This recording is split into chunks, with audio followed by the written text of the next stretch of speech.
Alright, so today is Saturday. I rolled over and woke up and started thinking about what and all I had to get done today. And I figured I'd take you along the journey and show you what I do on Saturdays. I think I'm going to do a video for every day of the week, at least my gym routine portion. If you don't know, I'm a geographical bachelor. So sometimes on the weekends it's very boring. There's not a whole lot going on. But today, I want it to be a very productive day. I got a lot of things planned. I'm going to go to the gym. I'm going to cook. I'm going to do my weigh-ins. And then I'm going to do a lot of personal stuff with my social media that I want to get done today on the computer. So, and then clean my house and clean my car and stuff like that. So I'll take you along the journey on my gym portion and my food portion. And then we'll see if you're interested, okay? All right. This is what I do on Saturdays. The life of an Army major that is a geographical bachelor. Let's go. All right, so before I go to, I actually just woke up. I brushed my teeth because I don't like talking on camera with my breath kicking, okay? So I brushed my teeth, and I'm gonna get my hair done here now. I'm actually wearing the same pants that I wore when I first started this weight loss program that I'm in. I like to do that so that every time I take photos, like the before, the after, you take photos throughout the, you take like a before and after side shots and stuff like that. I like to keep the clothes the same just so your audience can see that in 4 months or however long it was that, damn, he's wearing the same shorts. Look at how they're, same pants. Some pants, look at how they fit him now, because all my pants are falling off my ass now. So, in this chat group that, see, like looking in this camera right now, my body, I mean, I love what it's turning into, man. Look at it. I mean, we got a little bit more to go, right down here, this loose skin. But like if I went out on the beach right now with my family or my son or whoever, I mean, I feel really good about the way I look. I used to look fucking fat.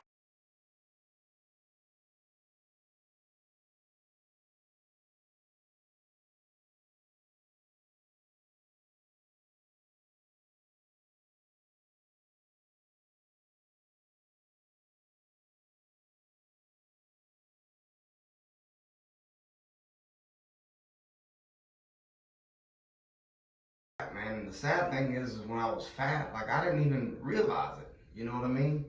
Hell, I thought that I looked good.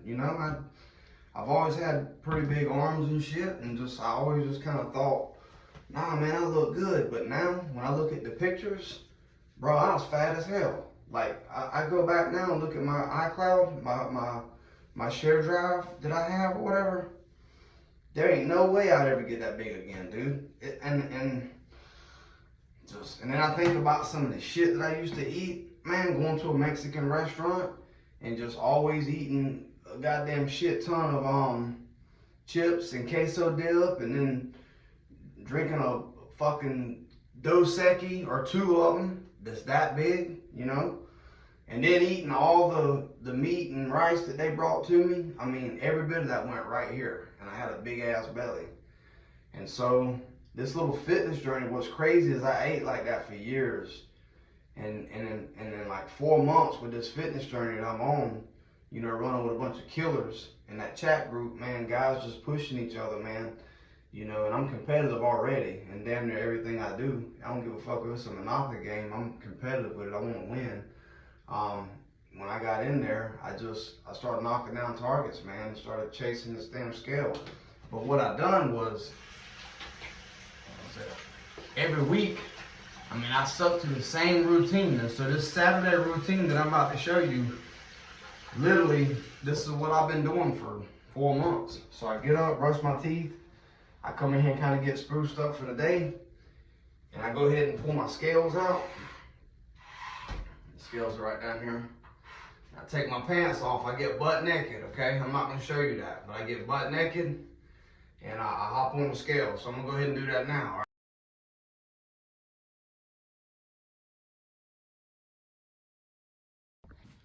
All right, so that's how we do the weigh-ins. Now that's on a dry fast, okay? Dry fast meaning and I haven't ate nothing since last night. So I don't have anything in my body. So I'm like at 152 right now. What I'm gonna do is I'm gonna go to the gym. Normally I would make my coffee and kind of go through my day, but I wanna go get some cardio done because next week I need to be at 145, man. So I'm gonna try to drop 7 pounds. And the reason why is because I made a bet with all the guys in my group that I was gonna be 145. So for the next 7 days, what I'm gonna do is it's gonna be damn near no food almost, just enough to get through the day. And probably a lot of liquid, so a lot of coffee and water. And then as I get towards the end of the week, I'll probably start doing some heavy dry fasting, almost like I'm a UFC fighter. And the only reason why I'm doing that is because, you know, normally I wouldn't do that, okay? But the reason why I'm doing that is because I just want to challenge myself, because I've been in this program for so long now, to where you can get bored, and that can be when you relapse and start doing shit you ain't supposed to be doing. So by calling myself out in this chat group with all these men and saying that I'll be at 145 by next week, it's a good way to get motivated, get focused, and put some pressure on you, because pressure's a good thing sometimes if you're one of those guys who don't like to fail, and I don't like to fail. So what that's going to mean is for the next 7 days, it's going to require absolute concentration every day for what I'm doing. So like right now, I'm not going to do my coffee. I'm going to go get on the Stairmaster. I'm going to walk for an hour. I'm going to get sweaty.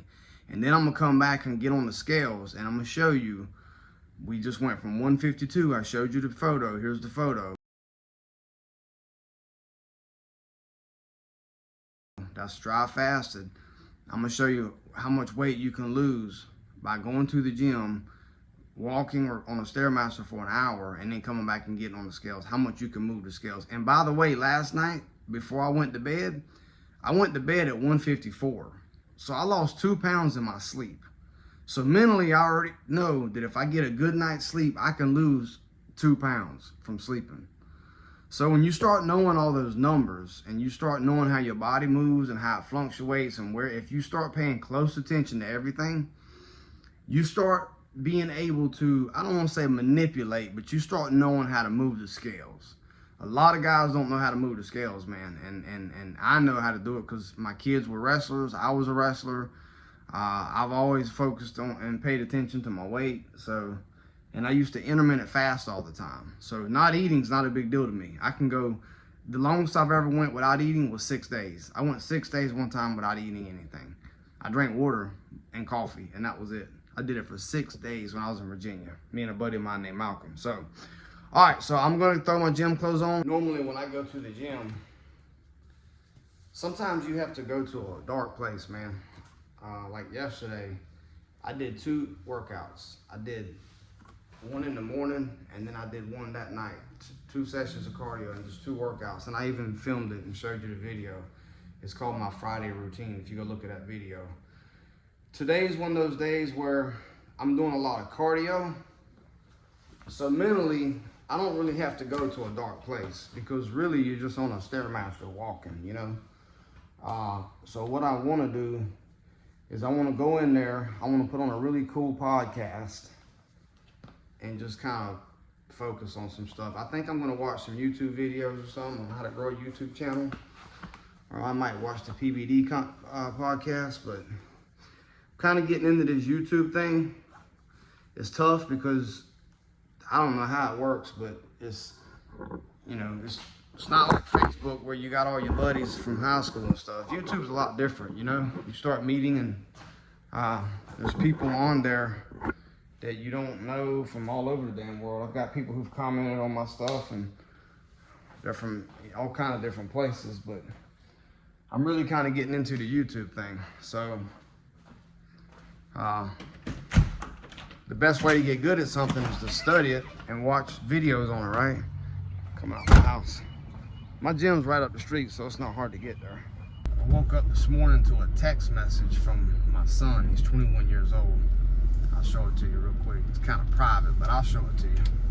Because we're all men, and we're all trying to look for something that makes us better men, and this is one of them that makes me try to be a better man. I'll show you that text right here.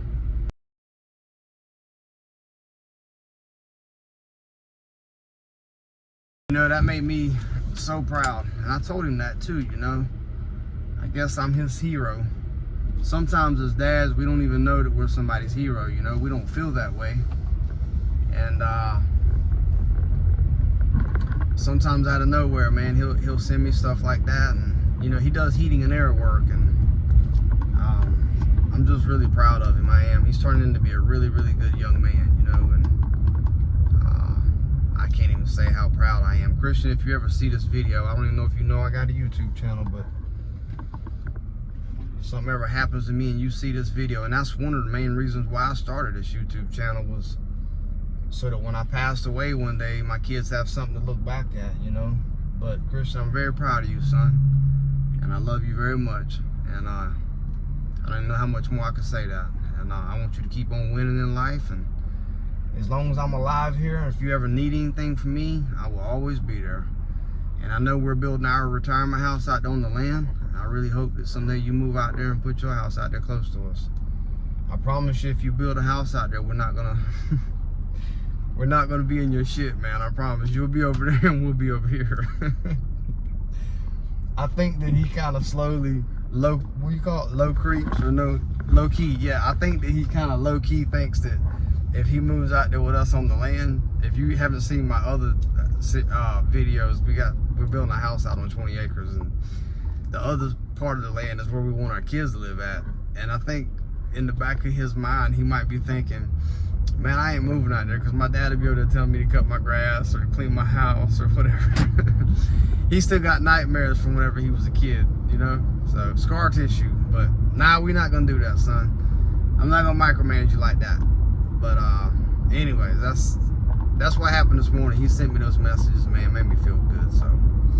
So yeah, the gym that I go to is like right up here. And again, it's Saturday. I'm a geographical bachelor. I live by myself. I'm in the military. My wife and kids are back home. They went back home because my kids are in middle school, or they were in middle school and high school now. And you know, when kids get to that age, man, you want to try to stabilize them in one location, especially if you're in the military, because in the military we move around all the time, and kids get tired of moving, man. When they start getting little boyfriends or girlfriends or just friends in general or coaches, it's very difficult to move them every 2 to 3 years. And so me and my wife kind of made a conscious decision to put our marriage second, put the kids first, and move them back home. Although if I could do it again, I wouldn't have done that, because mine and her relationship has been very tumultuous over the past couple years, man. When you do that, when you put a bunch of kids before yourself, man, I got all kind of advice on that one. This is not, kids, let me tell you something about kids. I know this because I got 3 of them. When you move around a lot like that, that kind of stuff builds character, man. When a kid has to pick up every 2 to 3 years and move and go to a new location, I know that's not ideal, right? But man, kids are very resilient, and moving around like that all the time is good because it teaches them how to come out their shell.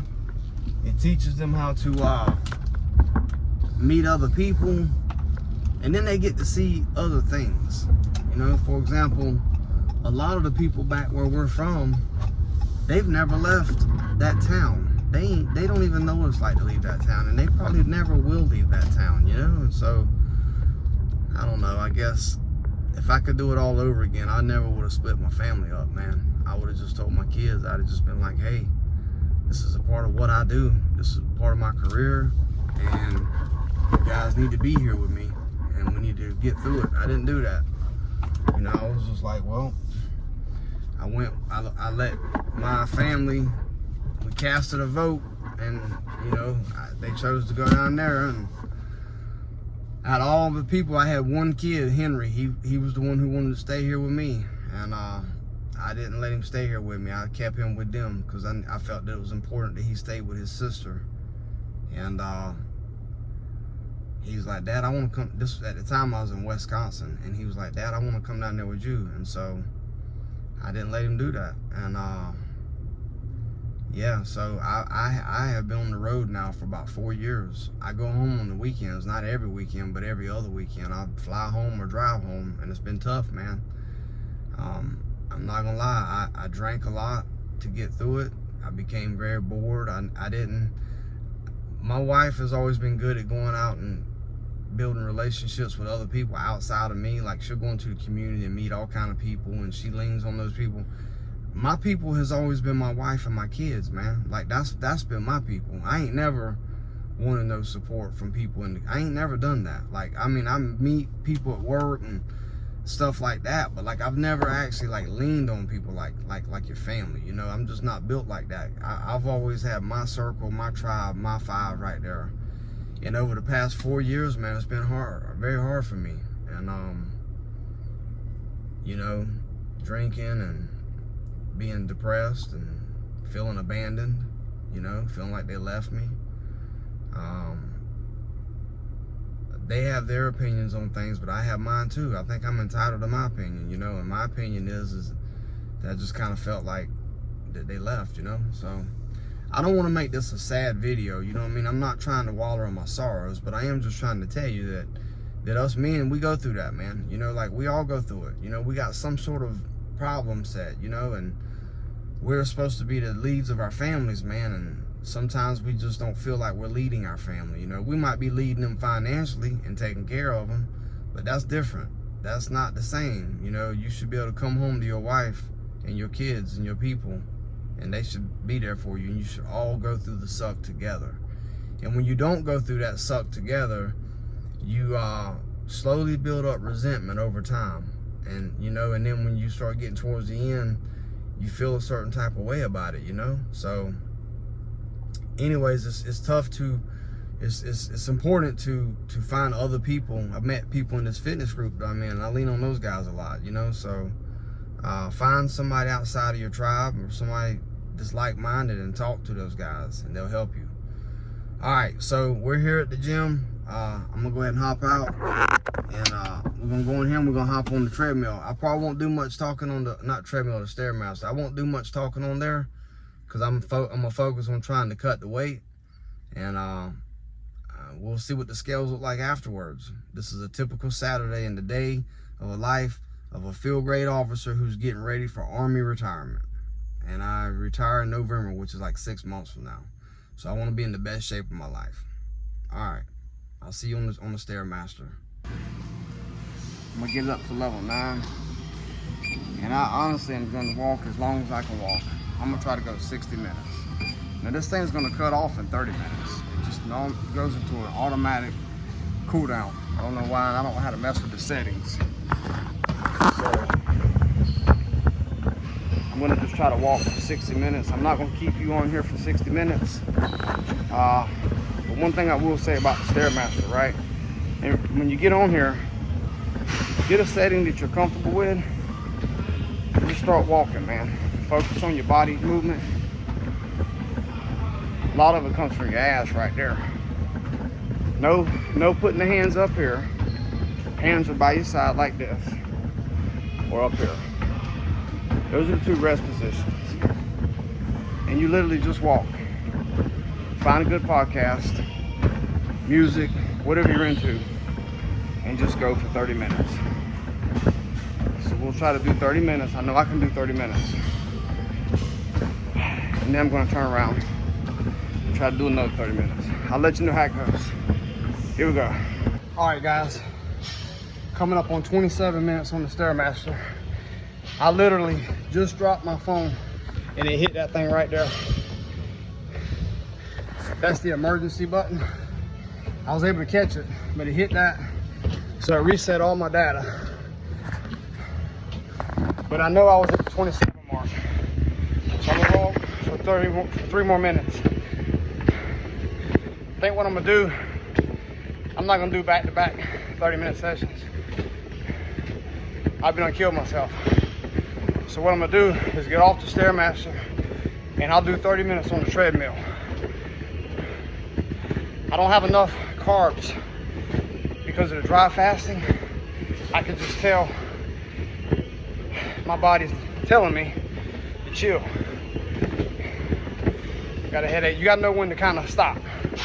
But not stop, but change direction. So that's what we're gonna do. I'll see you on the treadmill. All right, look at the sweat. I just finished with the Stairmaster, so now I'm gonna do some cardio on the treadmill. I'm gonna do 30 minutes here.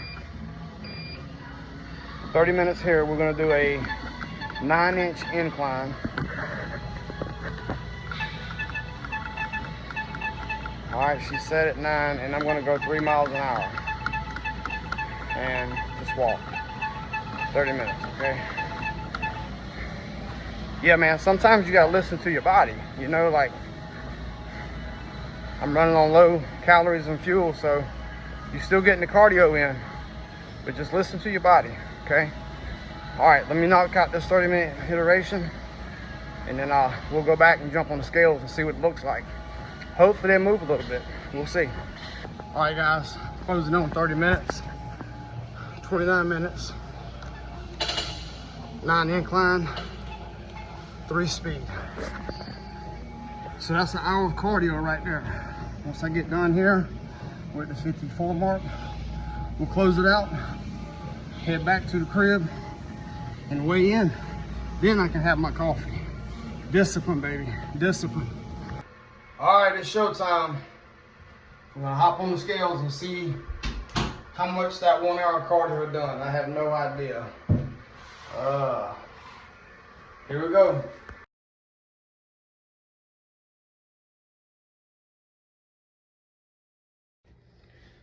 All right, guys, so as you can see, we dropped 2 pounds by doing an hour of cardio. So that's pretty much it, man. That's the day in the life of an Army field grade officer when he is a geographical bachelor. So I hope you enjoyed this video. That's what my Saturday looked like. Normally every Saturday is not a whole hour of cardio. Usually it's like 30 minutes, but I'm on a crunch. I'm trying to get the weight down like I talked about earlier. 145 is the goal. But yeah, that's how I lost a lot of the weight, man. Rinse and repeat, the same thing every day. I'm gonna try to do a video of every single day that I do as like a journal, and hopefully you guys can follow. If you have questions or comments, just comment below, and make sure you hit the like, subscribe button, follow the journey. This whole channel is about, you know, becoming a better man through accountability, just holding people accountable. But it starts with your physical fitness and your appearance. Because if you look good, you're gonna feel good. That's a fact. So, we'll see you on the next one.